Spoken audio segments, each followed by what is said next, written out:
Good afternoon. Thank you. I'm speaking on behalf of Indonesian EPI program. As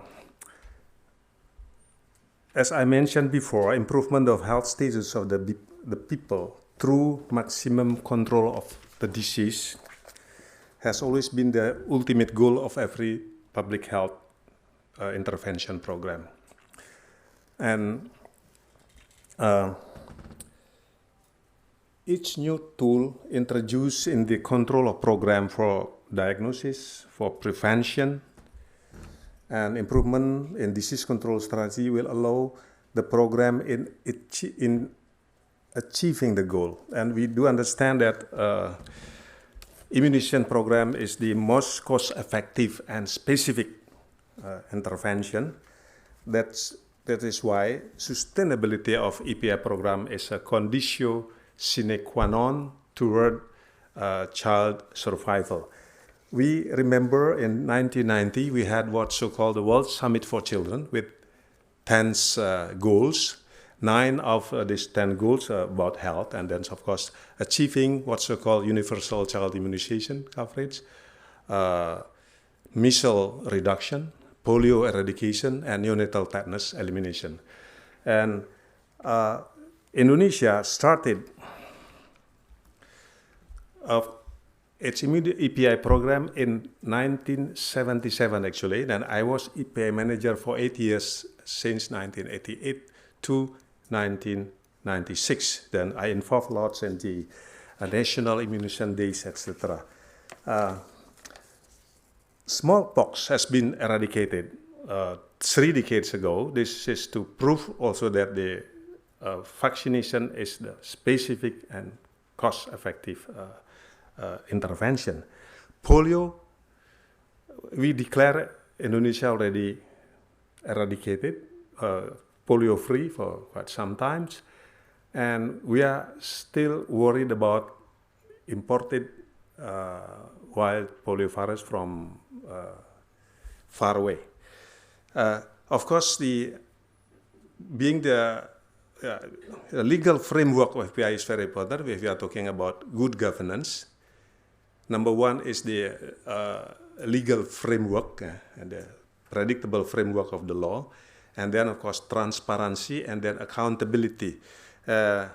Number 2 is policy. This is the outline of my presentation: policy and operational strategy, and then implementation of school children immunization and targets and indicators, school health and school children immunization. This is the legal framework as an umbrella. I don't want to. Types of immunization services. We have a routine, additional, and specific immunization. For example, like meningitis for Hajj, for the pilgrims, and yellow fever for those who are going to the endemic countries. Those are coming from endemic countries, and of course, rabies is endemic in most part of the countries. Of course, if we are talking about this routine immunization, basic immunization for infant, continued immunization for under 5, continued immunization for school children, immunization for childbearing age. We introduce TT, tetanus toxoid for childbearing age women.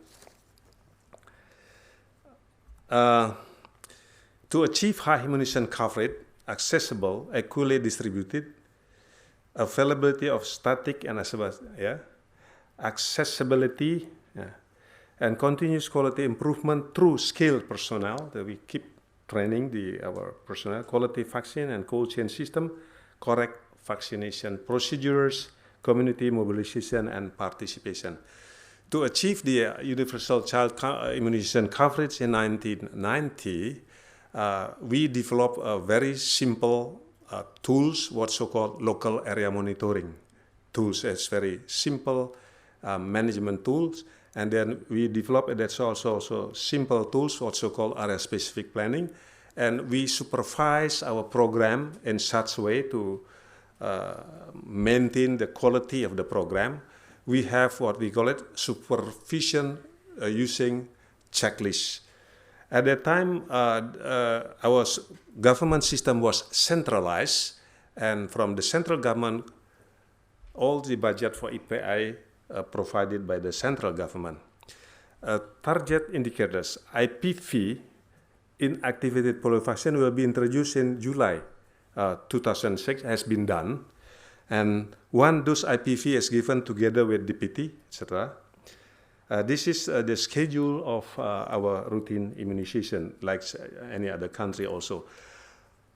Actually, historically, immunization started in 1956. At the time we have cholera, TCD, smallpox, with scarification and bifurcated needle, etc. This UKA stand for Upaya Kesehatan Sekolah. This is school children health. Three programs under school children is health education, health services delivery, and healthy school environment. And then last but not least, we have the school immunization month program, what's it called, Bulan Imunisasi Anak Sekolah, the school children monthly what we call immunization program in the school. The school immunization background, of course, we understand that low coverage of tetanus toxoid to pregnant women, childbearing age. At that time, when I was still EPI manager, we approached the Ministry of Religious Affairs. The what we call it, bride-to-be has to be given tetanus toxoid before they got married.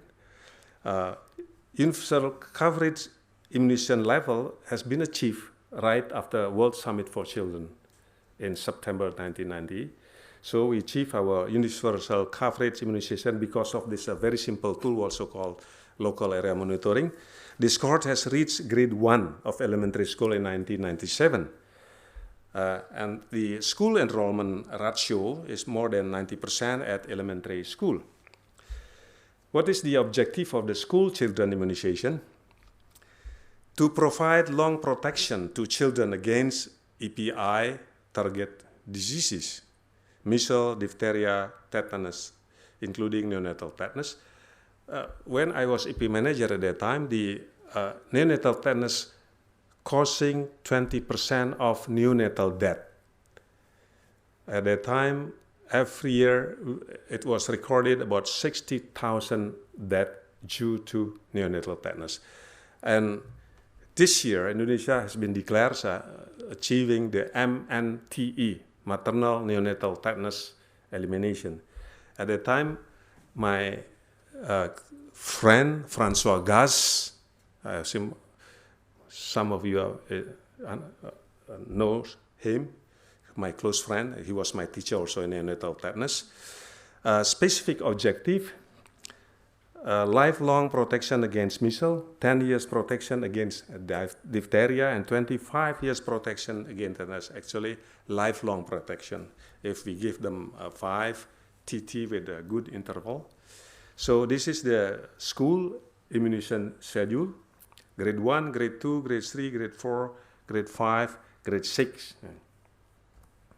And then, what is the rationale to change TT to TD? Because the level of immune protection of children younger than 15 years of age against diphtheria was very low. And then, like in Malaysia also, we have an anti-vaccination group with the, also from the religious things. And then, that is why a big outbreak in East Java of diphtheria, up till now, we could not cope with the problem. Re-emergence of diphtheria case in some areas since 2008. Lesson learned from this school children, what we call it monthly, immunization program based on result of WHO team visit in November 2008. Bias is well designed, element for a successful program exists. We have a policy, we have operational guideline, we have roles and responsibility of each ministries and budget at health centers and district level also. Vaccine and supplies provided from central government and operational costs provided by the local government. high coverage in all schools, local ownership, not a heavy burden on health staff, operational costs per student vaccinated is considered low, about $0.65 for this TT and measles is about the same. Consistent data from school. Yeah. So, what is the issue? Local ownership, operational costs. However, in some areas, because the vaccine is provided by central government and we send the vaccine to provincial level down to district level, and then the local government should allocate operational costs. It was proven that the local authority who didn't allocate money for operational costs, the outbreak will be there because the immunization coverage would be very low. Limited source for monitoring and evaluation, lack of advocacy to local government. For your information, the total population of Indonesia is 250 million with 5 million babies born every year. And then we have 514 districts out of 34 provinces. Of course, we develop guidelines and role of Ministry of Health of development of policy and guidance of technical matters, preparation and implementation of immunization service at school, monitoring and evaluation, and role of Ministry of Education, socialization and mobilization of teachers in general in public schools, as well as the private school, coordination with schools to approach the parents, and role of Minister of Religious Affairs, socialization, mobilization, teachers in religious-based schools, both public and private. We have in Indonesia is very famous what's so-called pesantren. This is a boarding school for this Islamic boarding school, which are many in most of areas of Indonesia. Role of this boarding school is under Ministry of Religious Affairs. And role of Ministry of Home Affairs, socialization advocacy to local government. If we have problem, of course, with the local authority, then we approach the Ministry of Home Affairs with circulation sent by the Ministry of Home Affairs. Most of the time, the local authority respects the Ministry of Home Affairs. This is our challenges.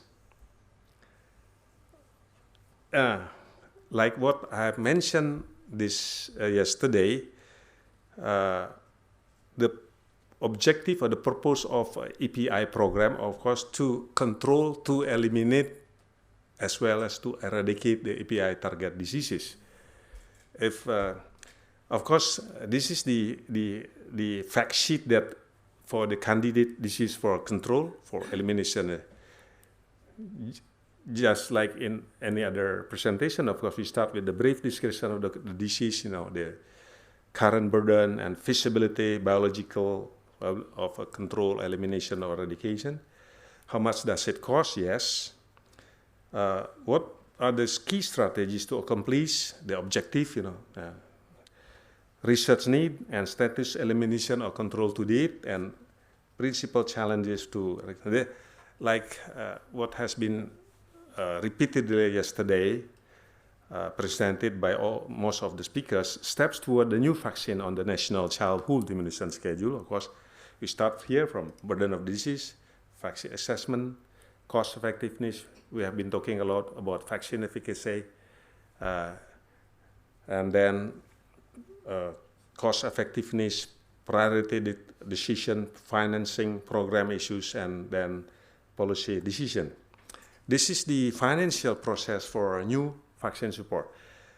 Based on our experience in Indonesia, actually, it's not that so difficult to introduce new vaccine.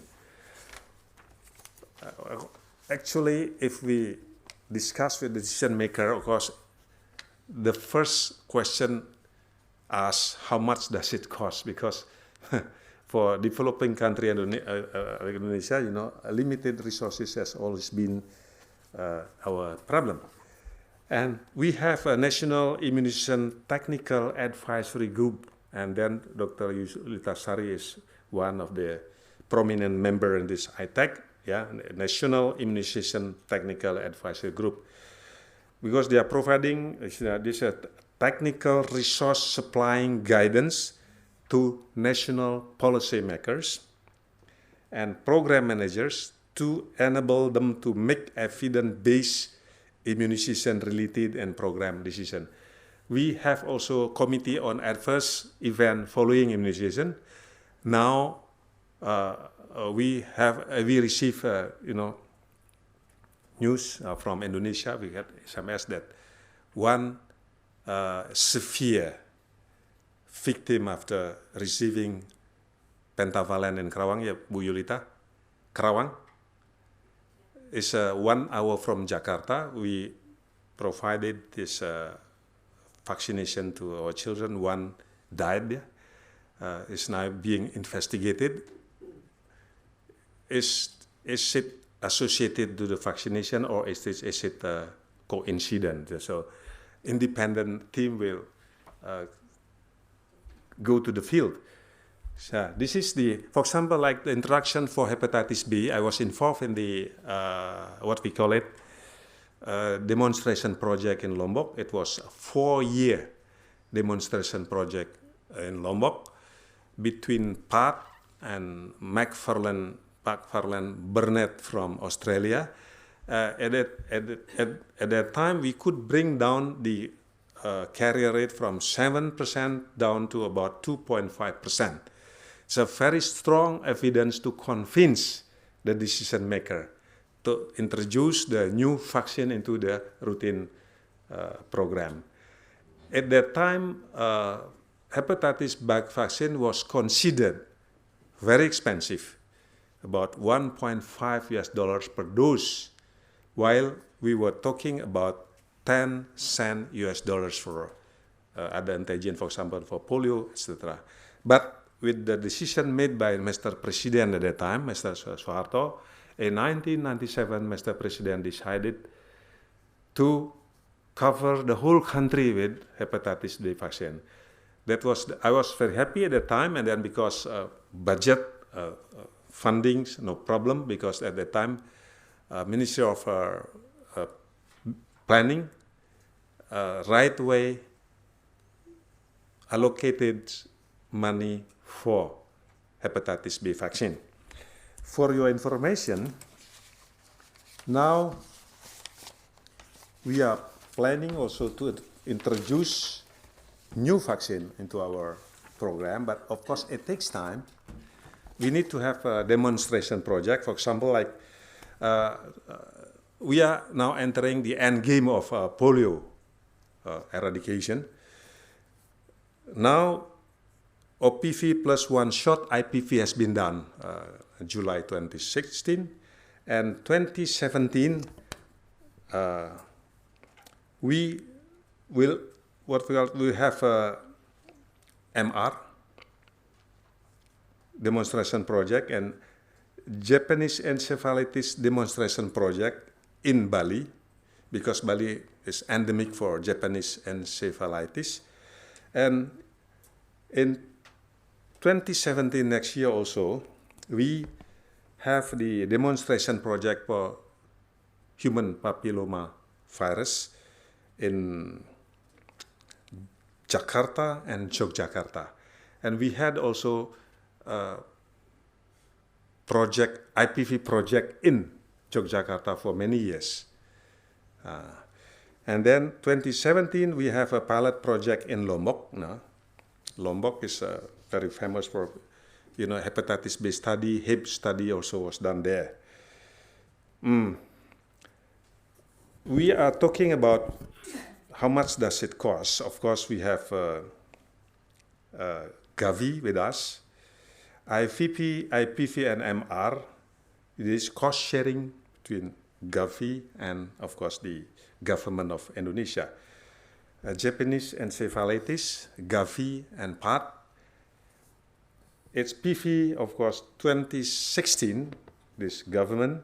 2017, maybe Gavi and government cost sharing. That is, this is the financial process for new vaccine support, planning budget for new vaccine, and then government plan the budget, and then of course government request to donors if needed for financial support, and EPI manager here, and then approval from National Development Planning Bureau, Minister of Finance, and Parliament. So that is the mechanism, just like in any other country also. Yeah, it's just, this is just something that universal. Last but not least,